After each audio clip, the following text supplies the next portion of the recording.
It's official. Trump and DeSantis just did the unthinkable.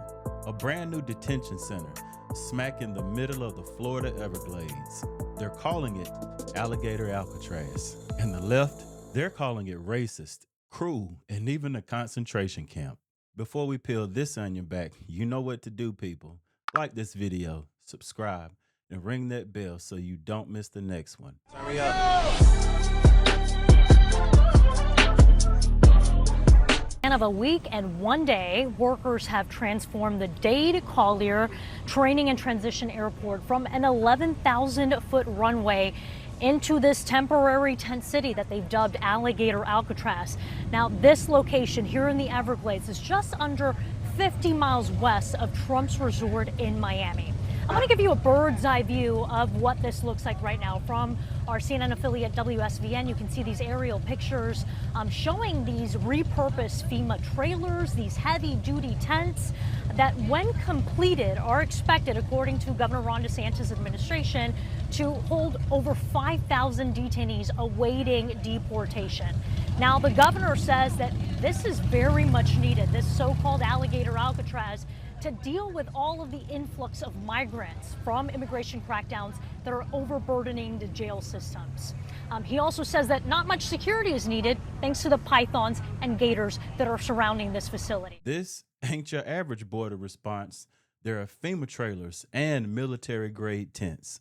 They built a city in the swamp surrounded by pythons and alligators as extra backup security. And that's no joke. DeSantis literally said, we don't need fences.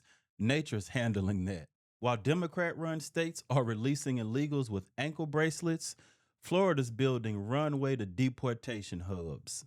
The swamp is shook, literally and politically. It's obviously sparking a lot of backlash from environmental groups, two of which have sued the Trump administration and also DeSantis.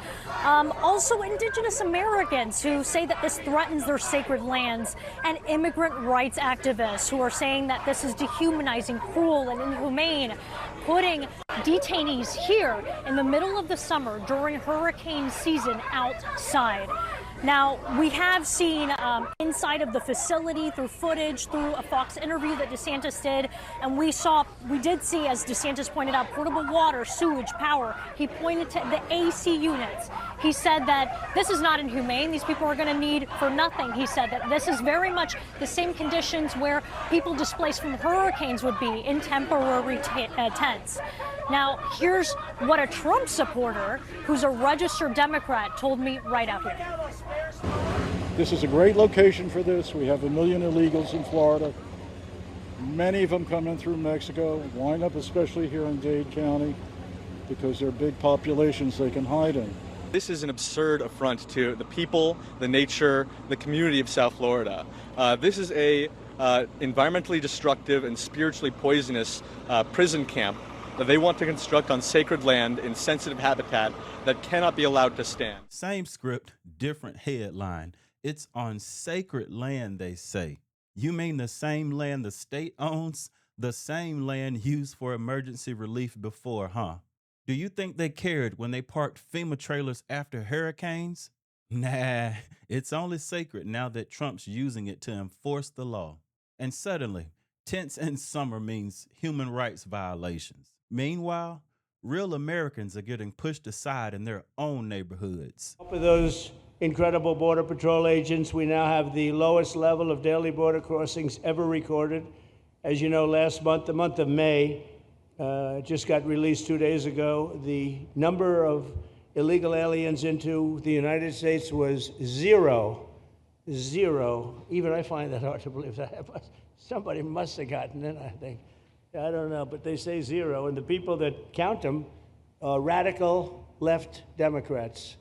So when a radical left Democrat tells me it's zero, I believe him. But there's still much work to do. In the 4 years before I took office, Joe Biden allowed 21 million people, that's a minimum, I think it was much higher than that, illegal aliens to invade our country. He invaded our country just like a military would invade. It's tougher because they don't wear uniforms. You don't know who they are. More than the populations of New York City, Los Angeles, Chicago, Houston, Phoenix, and Philadelphia combined. That's what came into our country from prisons, from mental institutions, from street gangs, drug dealers. It's disgusting. This enormous country-destroying invasion has swamped communities nationwide with massive crime, crippling costs, and burdens far beyond what any nation could withstand. Zero. Let that sink in. And even Trump sounded surprised because, well, it's that historic. And he's doing it while Democrats scream into the void about feelings and buzzwords. No new laws, no extra help from Congress, just enforcement. President Trump came into office on January 20th. The United States had endured the largest wave of illegal immigration in human history. Not just American history, human history. And within just a few days, President Trump, through his strength, leadership, diplomacy, and vision, achieved the most secure border anyone in the world has ever seen. When we recently went overseas to the NATO summit, I had senior staff in foreign governments come up to me and ask me how he achieved the Trump miracle on his border and could that be replicated in their countries. For individuals who don't work in this space, to have 0 successful illegal entries in an entire month should be an impossible achievement.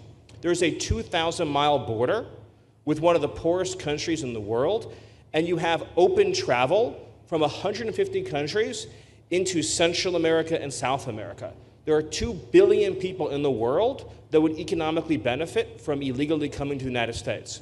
And through the deployment of the military, through the deployment of novel legal and diplomatic tools, through the building of physical infrastructure, through the empowering of ICE and Border Patrol, and the entire federal law enforcement apparatus, President Trump achieved absolute border security. Miller laid it out. You don't need new bills. You just need a spine. Trump secured the border with what was already on the books. While Biden let 21 million pour in, Trump brought it to a halt with military precision. And now we're flying them out of Alligator Alcatraz after expedited hearings. That's not just border enforcement. That's a system redesign. Alligators rarely attack people. Pythons rarely attack people. That is extremely performative. They definitely want to scare people. It's wasteful and an incredible risk to our ecological resources. These are our friends and our neighbors. These are people who are picking our crops. Ron DeSantis is still governor of Florida. He took the Comfy Couch hosts on a tour of the concentration camp that he's building in Florida in order to round up people, brown people, and throw them in a camp because he doesn't want them in Florida. You hear that?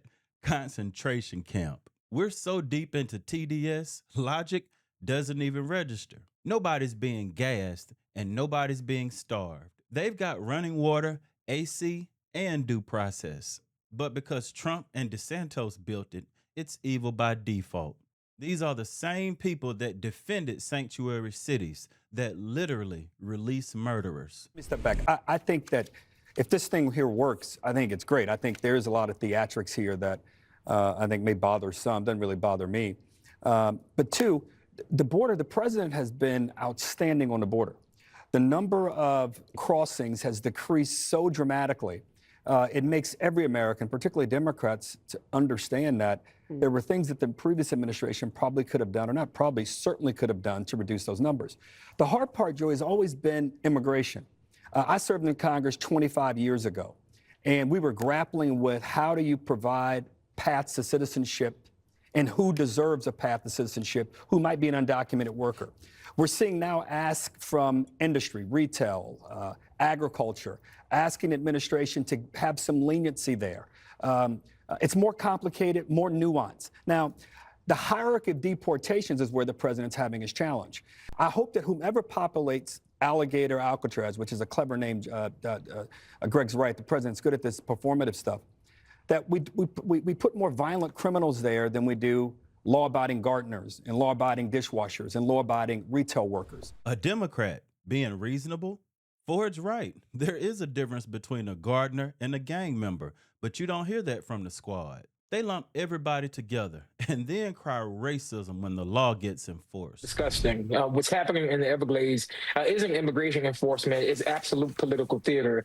What you are doing is dehumanizing. It's cruel. That is not enforcement. That's bullying. Not enforcement, it's bullying, it's disgusting, and it's dehumanizing. Stephen.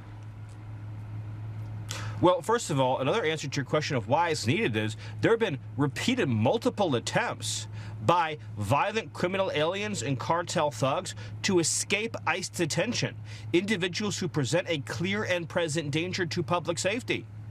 Under President Trump's leadership, we are targeting 8 foreign terrorist organizations, including 6 Mexican drug cartels that threaten the foreign policy, the public safety, the national security of the United States. These are dangerous, ruthless organizations. A facility like this ensures the security of the officers who work there and ensures the security of the public, lest there be an attempted jailbreak. And again, we are dealing with the worst of the worst, the most heinous of the most heinous. And like you said, they still receive a quality of care that is superior to the quality of care provided with American jails for American citizens in many cases. And here's another very important point. What's dehumanizing is when American citizens are stripped of their rights and their liberties by the invasion of illegal aliens. They're not locking up Sunday school teachers. We're talking about cartel members, violent offenders, and traffickers. This facility is for the worst of the worst, and they're still getting better treatment than most U.S. inmates. But somehow, the criminal's comfort matters more than the community's safety. Absolutely backwards. The October to May numbers, you say, look, we're targeting the guys and the women, I guess also, who are a threat to society. It's 3 out of 4 are traffic, immigration, or other low-level offenses. Only 1 out of the 4 are serious felons in terms of like murder, rape, high-value crimes. Is that the right ratio? No, I don't think it is at all. I mean, the vast majority of people arresting have criminal conviction, public safety threats. But, and people look at, for instance, we arrest some people in county jails in non-sanctuary states, and they have a pending criminal case. So we found them in the county jail, which most likely means they're not a choir boy. So they're pending criminal charges. The left don't want to count that. They're saying, well, they're not criminals, they're not convicted yet. Yeah, however, they've been arrested for criminal charges sitting in county jail. We're not going to sit and wait for conviction because a lot of prosecutors will say, look, if you're going to deport them, we just drop the case and deport them and save the taxpayer a lot of money. However, if the prosecutor wants to prosecute them, we work with the prosecutor, do a writ, saying we'll put them back in your custody for prosecution if you guarantee after you're done you release them to us. So we're working that way. So we're doing the best we can for local prosecutors and giving them having the first shot at it. But if they don't want that shot, then we're going to remove. Let's cut the crap. Even the low-level guys they're defending have open cases. The left says, but they're not convicted. Yeah, because they were never prosecuted. You deport them before trial, and prosecutors drop the case. That's the loophole. And Trump's trying to close it. Tell us about Alligator Alcatraz. Well, it's the most secure illegal alien detainee processing and deportation center in the country. We've been working with President Trump's administration on illegal immigration from the time he got sworn in. We proposed to do this, but they approved it and said, okay, guys, go and do this at this airport in the middle of the Florida Everglades. And we did it in about a week. Got a state-of-the-art facility built. Can hold thousands of detainees. President Trump said he's going to approve us using our National Guard judge advocates to serve as immigration judges. So literally, you'll have an illegal, you'll be able to have them have whatever due process right there at Alligator Alcatraz. And then guess what? 1,000 feet away, there's a massive runway where DHS can then fly them back to their home country. So I think we're also going to do another one in northeastern Florida at our National Guard training center in Camp Blanding. But Sean, the thing is the president was very thankful. Secretary Noem was very thankful. And we're happy to do it. But all the red states, at a minimum, need to step up and do this. No more endless backlogs. No more catch and release. They land, they get processed, and they fly out. That's what leadership looks like. And while red states step up, blue states whine on MSNBC with no solutions, just hashtags and lawsuits. The bottom line here is Alligator Alcatraz isn't cruel, it's effective. And the Democrats, they don't hate it because it's extreme. They hate it because it works. Let's drop a few brain teasers for you guys to comment on. Do you think Alligator Alcatraz sets a new standard for enforcement? Should states have more power in deportation logistics? What would happen if every red state built a facility like this? How should ICE prioritize deportation?